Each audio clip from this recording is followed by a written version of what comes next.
Ever wonder how some people seem to have a photographic memory? Like they can just glance at something and bam, it's burned into their brains forever.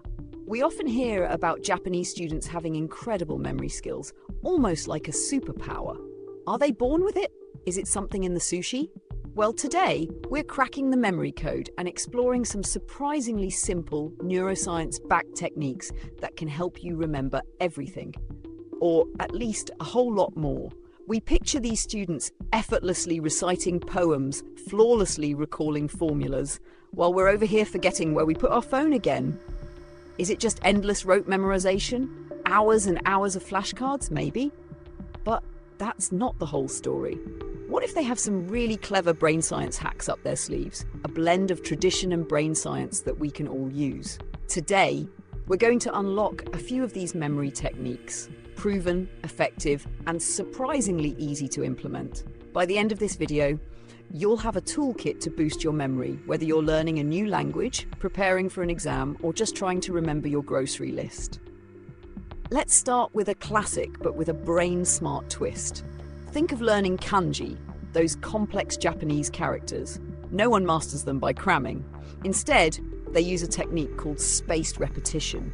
It's all about reviewing information at increasing intervals. It's like planting seeds in your memory, watering them regularly, and then as they grow strong, you water them less often. Your brain is brilliant, but it's also lazy. If you see something once, it thinks, okay, maybe that wasn't important. If you see it again soon after, it's like, okay, I guess this is relevant. And if you keep seeing it over longer and longer periods, your brain says, all right, this is crucial. I'm storing this in long-term memory. There are amazing apps that use spaced repetition algorithms like Anki, but you can do this manually too. Review new material a few hours after learning it, then again the next day, then 3 days later, then a week later, and so on. This simple trick dramatically improves retention. Now, for something a bit more visual, the memory palace. This is an ancient technique used by orators and memorization champions, but let's give it a Japanese twist. We'll call it the Tokyo Street method. Imagine a street in Tokyo you know well, or even a fictional one. To remember a list, you place each item in a specific location along that street. Let's say you need to remember milk, bread, eggs, cheese. Location 1, a giant carton of milk overflowing outside a ramen shop. Location 2, a loaf of bread juggling with a street performer. Location 3, eggs hatching from a vending machine. Location 4, a block of cheese dressed as a sumo wrestler. When you need to recall the list, you mentally walk down your Tokyo street, seeing each vivid image. The crazier, the better. This technique works because our brains are incredible at remembering places and images, especially bizarre ones. You're transforming abstract information into a memorable spatial story. Our brains can only hold a few things in short-term memory at once, usually around 7 items. That's why phone numbers are broken into chunks. This is called chunking. Let's call our version the Sushi Platter technique. Imagine a beautiful sushi platter with different types of sushi grouped together.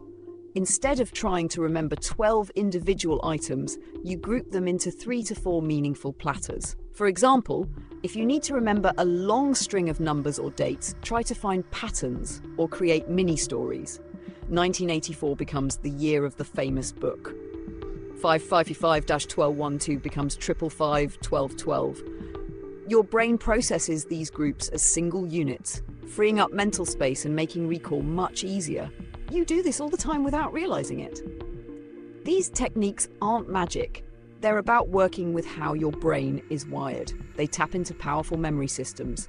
Spaced repetition exploits the forgetting curve and strengthens neural pathways. Memory Palace leverages our spatial memory and vivid imagery. Chunking circumvents the limitations of short-term memory by organizing information efficiently. The core idea is to make information meaningful, engaging, and structured for your brain. Make it less like a dry textbook and more like a compelling story or a vivid mental landscape. Ready to upgrade your memory? Here's your challenge. Choose one of these techniques, the spaced repetition for reviewing lecture notes, the memory palace for your grocery list, or chunking to remember a phone number. Try it this week. Tell me in the comments below, which technique are you going to use? What do you want to remember better? And what memory tricks do you use? Let's share our brain-boosting strategies. If you found this video helpful, give it a like to help others find it, and subscribe for more brain science hacks to unlock your potential. See you in the next video.